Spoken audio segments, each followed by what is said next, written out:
여러분 혹시 안인득이라는 이름 기억하고 싶지는 않으시겠지만 또 기억할 수밖에 없는 그 이름, 사람 얘기를 해보도록 하겠습니다. 임방글 변호사님. 네, 지난 4월 17일 경남 진주시에 있는 한 아파트에서 일어난 정말 끔찍한 사건이었죠. 네. 이 안인득이 자신의 이 집에다가 불을 지릅니다. 아파트에 화재가 나서 대피하는 주민들, 그중에서도 특히 약자만을 골라서 흉기를 휘둘렀고요. 그래서 결국 5명을 살해하고 17명을 다치게 한 정말 참사에 가까운 끔찍한 사건을 저질렀는데요. 네.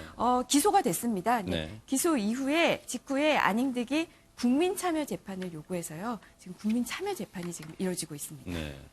저 국민참여재판을 피고인이 요청을 하면 임방글 변호사님 네. 받아줘야 되는 거예요? 어떻습니까? 네, 받아줍니다. 아, 기본적으로. 그래요? 예. 법원은 또 받아주게 돼 있어서 국민참여재판이 어제부터 사흘간, 그러니까 내일까지 열리게 되는데 신상이 공개됐죠. 아닌데. 그리고 당시에도 임방글 변호사님 말씀처럼 모든 국민에게 충격을 줬던 그 사건이었는데요. 후회하고 있을까요? 반성하고 있을까요? 안인득의 모습 한번 보시고 이어가 보도록 하겠습니다. 죄송합니다. 죄송한 말씀드리고 저도 뭐 하소연을 했었고 10년 동안 불이익을 당해왔습니다. 그리고 하루도 멀다고 불이익을 당해오고 뭐 이러다 보면 화가 날 대로 나고 그래도 하소연을 하고 경찰서에 넣으면 경찰서든 무엇이든 국가기능 아니고 하소연을 해도 제대로 도움도 받지도 못하는 그런 사례들만 점점 많아져 가고 있었습니다. 진주시 비리와 부정부패 심각합니다. 막. 아파트 내 우리가 사는데 주공사업자 아파트 내 완전 미친 정신 나간 것들만 수두룩하다는 2016년도에 자신이 원해서 정신병 그런 게 정신과 아닙니다. 진료를 멈췄는데 왜 멈췄어요? 멈춘 자체도 그렇고 자신이 들어가고 싶다고 들어가는 것도 아니고 멈추고 싶다고 멈추는 것도 아닙니다. 본인이 조현병 앓고 있는 걸 알고 계세요? 자신이 병이 있는 건 아십니까? 김남국 네. 변호사님. 네. 일단 안인득의 저 표정과 말하는 것에서 많은 시청자분들이 한 2가지를 느끼셨을 것 같아요. 분노, 뻔뻔 이런 걸 느끼셨을 것 같습니다. 좀 어처구니가 없다라는 생각이 드는데요. 안인덕이 그 첫 재판에서 재판부에게 막 항의를 하면서 억울하다라고 하면서 엉뚱한 요구를 했다라고 해요. 그게 방금 이제 임방글 변호사님 말씀해주신 국민참여재판이거든요. 그러나 이 국민참여재판이라고 하는 건 사실은 피고인에게 더 불리한 겁니다. 재판부는 이 전문 법관이고 법률가이기 때문에 사건을 굉장히 냉정하고 객관적으로 보는데 국민들은 그렇게 볼 수가 없잖아요. 누가 저 안인득의 저 살인이나 저런 어떤 참혹한 범죄를 보고 용서할 수가 있겠습니까? 그래서 국민참여재판을 하면 오히려 더 본인에게 불리한데도 불구하고 국민참여재판을 열어달라고 했다라고 하고 있고요. 이 국민참여재판을 열게 되면 굉장히 좀 시간이 걸립니다.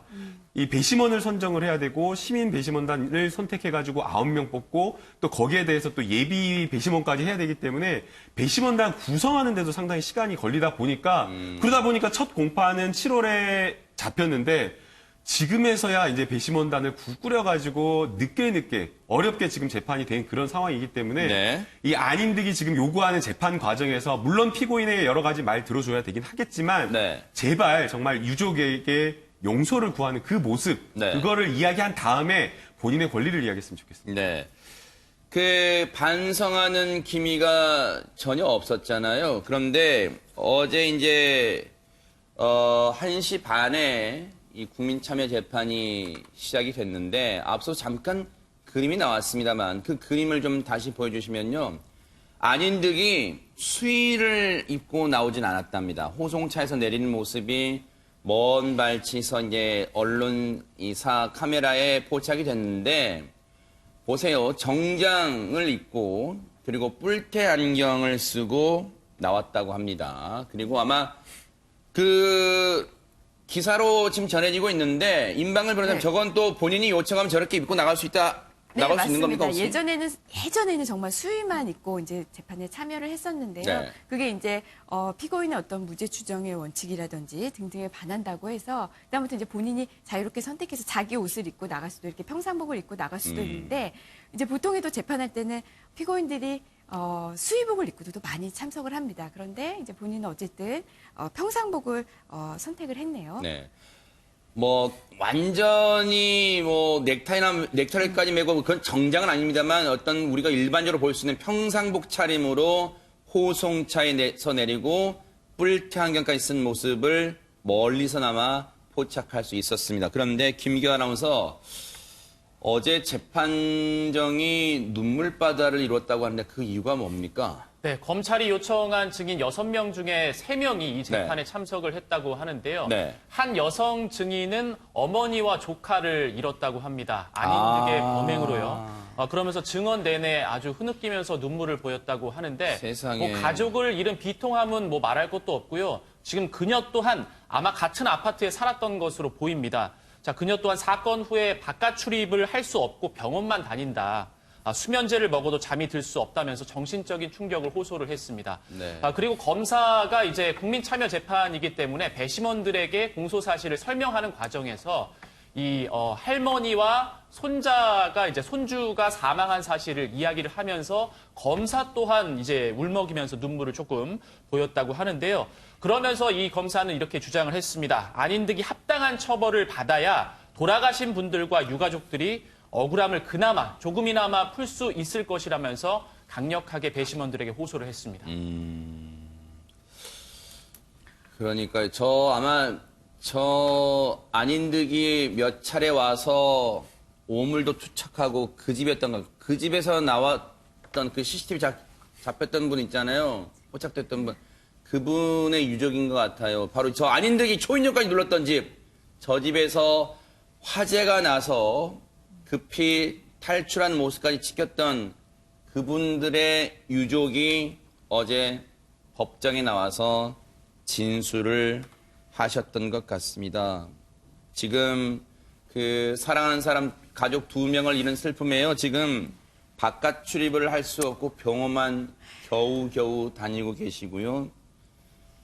세상에 이 말 들어보세요. 수면제를 먹어도 지금 잠을 들 수가 없대요. 얼마나 정신적 충격이 크면 그런 상황에 이르겠습니까? 김윤희 프로파일러님, 이 고통은 이루 말할 수가 없을 거예요, 진짜. 실제로 다수의 피해자나 유족들이 아직까지 그 아파트에 살고 계실 겁니다. 그런다가 또 재판장에 나오게 되면요. 네. 그 현장들에 대한 얘기를 다 들어야 되는 겁니다.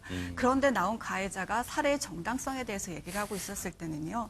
그 분노감과 허무함이 엄청 커집니다. 네. 근데 이것이 시간이 지나면서 어떻게 되냐면 내가 막아주지 못해서 내가 해주지 못한 죄책감까지 오게 됩니다.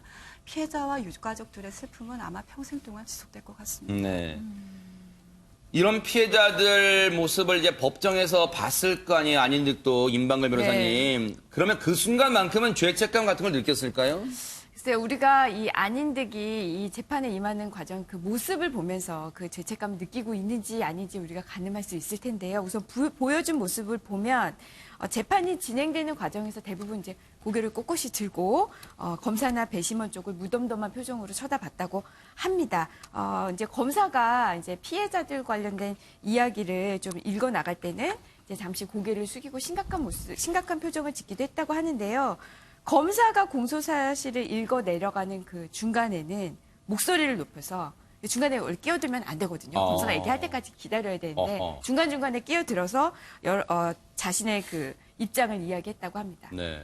법정에서도 정말 자신의 뻔뻔한 행동이 고스란히 이어졌습니다. 그런데 이것뿐만 아니라 법정 내에서 소동까지 벌어졌다고 하는데 대체 뭐였습니까? 김기화 아나운서. 네, 검사가 이야기를 할 때도 이 안인득은 중간중간 혼잣말을 하면서 끼어들었는데 네. 자신을 변호하고 있는 변호사가 이야기를 할 때도 자신의 변호사에게 항의를 하는 모습을 보였습니다. 자신이 피해를 입었던 부분이 삭제가 됐다면서 네. 내 하소연은 왜 삭제를 하고 변호를 하는지 이해를 못하겠다 라면서 자신의 변호인에게 이제 항의를 하는 모습을 보였다고 하는데 네. 이렇게 변호할 거면 내가 변호사를 왜 선임했는지 모르겠다. 그냥 내가 내 자신을 변호를 하겠다라면서 이제 막 큰 소리로 외치니까 이제 또 재판부에서는 이런 식으로 계속 큰 목소리를 내고 법정을 방해를 하면은 퇴정할 수도 있다. 네. 라는 경고까지 줬다고 합니다. 네. 어제 재판에서는요, 검찰이 공소 사실을 하나하나 적시를 했습니다. 근데 그 과정에서 김원배 팀장님, 경찰과 안인득이 경찰 수사관에서 경찰한테 뭐 흥정을 했다는 얘기가 있어요. 그렇습니다. 사건 내용을 질문하니까 네. 수갑을 좀 조였던 모양이에요. 수갑을 느슨하게 해달라 이런 말도 했고 또 그리고 손가락이 다친 모양인데 실어달라고 했거든요. 근데 사실은 제가 경찰 생활을 하면서 보면은 네. 그 피해자들 중에서 강력범들도 그렇게 요구하는 사람이 있어요. 뭐 어허. 물을 달라든지 밥을 달라든지 아니면 심지어 애인까지 불러달라. 허허. 아니면 담배를 피우게 해달라는 거 많거든요. 그런데 술까지 달라는 사람도 있어요. 그러니까 상황상 그때마다 틀린데 술 같은 경우는 강력하게 거절을 하고 네. 담배 정도라든가 물 정도는 피게 해주면서 진술을 유도할 수는 있죠. 그러니까 네. 안앤딕 같은 경우에는 반성이나 제식이 없기 때문에 당연히 그런 말 할 수 있는데 담당 형사가 상황에 따라서는 손가락이라든지 물을 줄 수가 있지만 네. 그 이상의 요구를 하게 되면 단호하게 하지 아하. 말아야 되죠. 수갑 느슨하게 해달라, 손가락 치료해주면 답하겠다. 이건 아직도 정신을 못 차리고 있다는 얘기겠죠. 그런데 국민참여재판이 어제부터 시작이 됐는데 김남국 변호사님, 재판의 최대 쟁점은 뭘까요? 네, 뭐 범행 사실 부인하는 거 상상하기 어렵기 때문에 이 사건의 쟁점은 심신미약을 인정할 수가 있느냐, 심신미약을 인정해서 감형해 줄 수 있느냐라는 이런 부분일 것으로 생각이 되는데요. 네. 변호인 측에서 좀 강력하게 주장을 했다라고 합니다.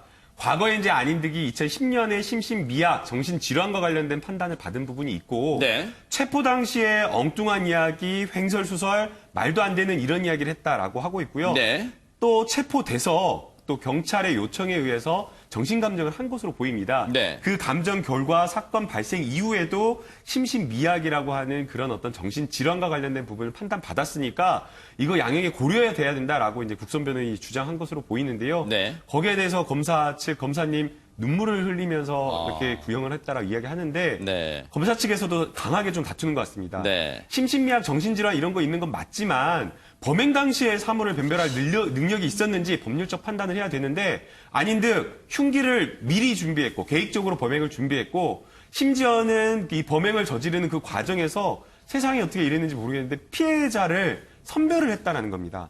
본인이 원한 있는 피해자들에게만 공격을 했고 또 공격을 할 때도 그냥 무차별적으로 흉기를 휘두른 게 아니라 굉장히 악의적이고 굉장히 치명적인 곳만 이렇게 휘둘렀다라고 이야기를 하고 있기 때문에 검사는 절대 이거 뭐 심신미약 인정할 수는 없다 이렇게 주장하고 네. 있습니다.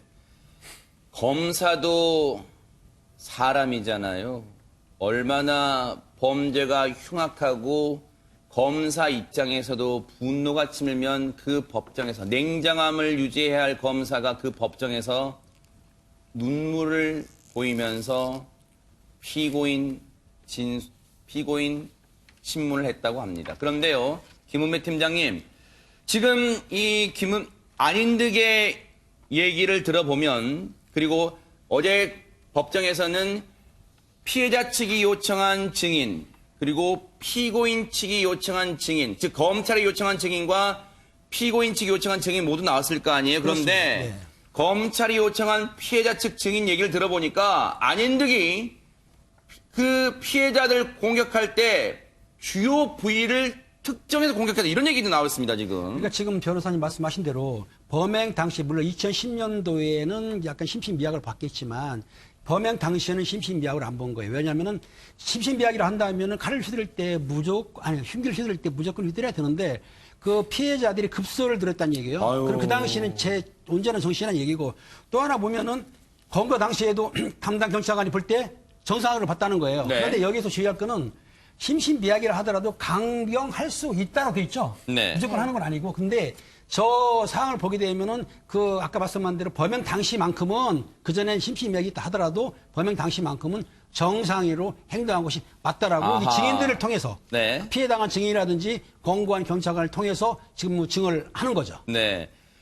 임방글 변호사님 앞으로 그러면 이 국민참여재판이 오늘 그리고 내일까지 진행이 될 텐데 그럼 배심원들도 이 안인득의 심신미약 여부를 상당히 중요하게 판단을 할까요? 어떻습니까? 그게 이제 가장 큰 쟁점이니까 그 부분에 대해서 이제 판사가 재판부가 의견을 들을 텐데요. 다만 이제 국민참여재판이 이제 미국의 배심원과는 좀 다릅니다. 미국에서는 배심원들이 유죄 무죄를 결정하고 그리고 그 형을 정하기도 하는데요. 그런데 우리의 경우에는 유죄 무죄에 대한 의견도 내고 그리고 형을 정할 때 의견도 내지만 이게 재판부를 기속하지는 않습니다. 그러니까 재판부는 한마디로 참고만 하는 참고만 거예요. 한다. 예, 그래서 이 사람이 심신미약에 있다고 판단하고 있는지, 그래서 이 사람의 형을 감경해야 되는지, 이 부분에 대해서 이 국민참여 이 배심원단들의 의견을 내지만, 여기에 이제 참고만 하고 재판부는 이제 독단적인 판단을 내릴 것으로 보입니다. 온 국민을 충격과 공포로 몰아넣었던 이 안인득의 방화 살인 사건. 당시에는요, 당시 현장을 목격한 분들의 얘기를 들으면 그야말로 현장은 아비규환 자체였다고 합니다. 그 얘기 들어보시고 이어가 보도록 하겠습니다. 아니 내려오니까 예. 벌써 불길은 타고 있고 뭐 주민들은 뭐 살려달라고 아우성이고 뭐 야단 났지는 가보니 이미 사람들은 죽어 있었고 죽어 있는 거는 내가 한 사람은 봤고 타고 있는 상황이고 대피해가지고 있고 또 뭐 못 내려가니까 예. 뭐 옥상으로 올라가고 예. 또 그냥 뭐 아우성이죠. 지금 들으신 것처럼 당시에 너무 상황이 처참했습니다. 김경 아나운서. 네. 그런데 당시에 저런 아비규환 상황에서도 자신의 목숨을 걸고 주변 분들을 도우신 분이 있다면서요. 네, 당시 아파트 관리사무소 직원이었던 정연섭 씨입니다. 네. 이 29살인데요. 이 남성이 어쨌든 이 아파트에서 화재가 나고 대피하는 주민들을 상대로 안인득이 흉기를 휘두르고 있을 때 이 직원은 오히려 안인득을 막아섰다고 와, 합니다. 대단하시네요, 자, 그 진짜. 과정에서 또 안인득에게 피해를 좀 입었는데요. 세상에. 얼굴에 흉기를 찔려서 광대뼈가 골절이 되고 또 잇몸과 턱이 내려앉고요. 그리고 얼굴 신경 절반이 마비가 돼서 전치 20주의 진단을 아유, 전치 20주요. 예, 받았다고 합니다. 근데 이제 정 씨는요, 이 안인득을 막아서면서 주민들이 끝까지 대피할 때까지 그 자리를 지켰고 네. 마지막에 이제 구급차에 본인의 몸을 실었다고 합니다. 전치 20주면 김윤희 프로파일러님 본인의 생업도 포기할 정도잖아요. 입원해야 되니까. 네, 심지어 그냥 급한 외상 치료 정도만 하고 바로 또 아파트에 복귀를 하셨다고 합니다. 네. 근데 문제는요. 그 딱 아파트에 가다 보니까 정신이 혼미를 해주고 자기도 모르게 이제 트라우마가 오는 거죠. 세상에. 외상 후 스트레스가 오다 보니까 이제 다시 여기서 일을 좀 못하겠습니다. 약간 휴직을 주십시오라고 했는데 그것도 무급 휴직입니다. 3개월 무급 휴직하고 다시 돌아왔다고 하시는데요. 사실 트라우마의 가장 큰 것 중에 하나는요. 동일 장소로 갔을 때 충격이 가장 큽니다. 이건 조금 업체 쪽에서 배려를 해서 다른 곳에서 좀 배려를 해주셨어야 되는데 그런 부분이 좀 안타깝습니다. 네. 그런데요, 이 정연섭 씨의 이 아픔이 여기서 끝나는 게 아니라면서요, 임방글 변호사님. 네, 그러니까 이제 이분이 이제 치료를 이제 받았는데 치료를 받는 동안에 근무를 하기 어렵잖아요. 네. 다시 복직을 해야 되는데 복직할 자리가 없다는 겁니다. 이제 이분이 이제 임시직이었는데 이분이 근무했던 그 관리 업체에서 이 정 씨 이분을 대체할 다른 직원을 채용을 이미 한 아이고, 거예요. 그래서 세상에. 이분이 그 사이에요? 그렇죠. 아이고. 그러니까 이분이 이제 3개월 무급휴가 끝난 다음에 돌아가려고 했는데 이분이 돌아갈 자리가 없는 거죠. 네, 이분이 이제 또 그렇다고 이분의 자리도 없을 뿐더러 또 이 관리업체가 다른 또 더 추가 인력을 또 고용할 여력도 안 된다고 하니 결국 이분은 이제 다른 일자리를 찾아야 하는데요. 이분이 또 노부모님이랑 할아버지도 또 돌보고 있다고 아이고. 해요. 그래서 빨리 일자리를 찾으셔야 하는데 보니까 자격증도 이미 뭐 전기나 전자계통 쪽에 3개를 갖고 계시다고 하는데 그런데 이제 또 다른 일자리를 찾기 위해서 또 다른 자격증도 준비 중이라고 합니다. 아니면 이 방송 보시고 사연 딱 하잖아요. 그러면 김남국 변호사님 어디서 뭐 특별 채용이라도 좀 할 만도 하잖아요. 이제 사실은 일하던 곳에서 일하는 게 가장 좋은 그렇죠, 거잖아요. 네. 그러니까 LH라든가 이러한 곳에서 좀 특별 채용을 해주면 좋을 텐데 이 기자들 인터뷰에 답변한 그 LH 측의 내용을 보니까 LH가 또 표창장도 줬잖아요. 지금 사진처럼. 네. 그래서 좀 채용을 해주면 좋을 텐데 특별 채용은 특혜 소지가 있어서 어렵다라고 이렇게 답변을 했다고 합니다. 네. 물론 공공기관, 뭐 공사 입장에서의 어떤 입장도 있을 수는 있겠지만 네. 이렇게 몸을 던져가지고 희생한 분들을 채용하는 거, 우대하는 거 이거를 특혜라고 보기에는 좀 아니라고 저는 생각이 들고요. 오히려 우리 사회가 조금 더 미담이라든가 아니면 이웃이나 공동체를 위해서 희생하신 분들을 적극적으로 우대하고 채용하고 이렇게 해서 우리 사회가 좀 더 발전하는 그런 모습을 보여줘야 되는데 LH가 조금 그런 부분에 대해서 좀 소극적인 것이 안타깝다는 생각이 들고요. 공공기업이다라고 해서 좀 어렵다라고 한다면 사기업은 좀 인사 채용이나 이런 거에서 조금 더 유연성이 있기 때문에 그런 기업들에서 좀 여력이 되는 기업들에서 좀 특별 채용을 하면 뭐 지금 훨씬 더 의로운 시민에게도 도움이 네. 되겠지만 기업에게도 또 이로운 일이지 않을까라는 생각이 듭니다. 발상의 전환을 해보세요. 의로운 일을 하고도 이런 대접을 받는다면 그 아비규환 상황에서, 긴박한 상황에서 누가 선뜻 나서서 발벗고 나서서 남을 도울 수 있겠어요? 그런 생각해보면요. 지금이라도 주변 분들이 발상의 전환을 해서 우리 정현섭 씨가 정말로 마음 놓고 열심히 일할 수 있는 터전을 좀 마련해 주시는 것도 우리 사회가 할 일이 아닌가 이런 생각을 해봅니다. 기대를 해보겠습니다.